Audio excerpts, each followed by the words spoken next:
অসুস্থতার কারণে একদিনের জন্য স্বামীর কাছে সংসারটা দিয়েছিলাম। সেই একদিনে আমার সংসারের যে কি হাল করে রাখছে দেখে নেন আপনারাই। পুরুষ মানুষ অগোছালো হলে তাদের মুখের চোপা আছে কিন্তু বেশ। সারাদিন বলে কি করো কি করো সারাদিন।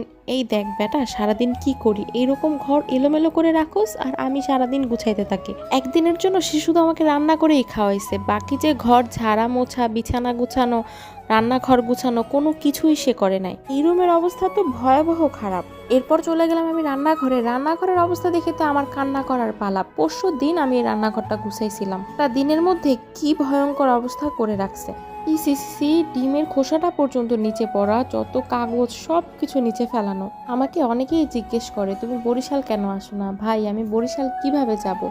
একদিনে আমার ঘরের অবস্থা এরকম করে রাখছে, তো চিন্তা করেন 7 দিনের মধ্যে আমার ঘরের অবস্থা কি করে রাখবে। অগোছালো মানুষটারে আমি যে কিভাবে ঠিক করব ভেবেই পাই না।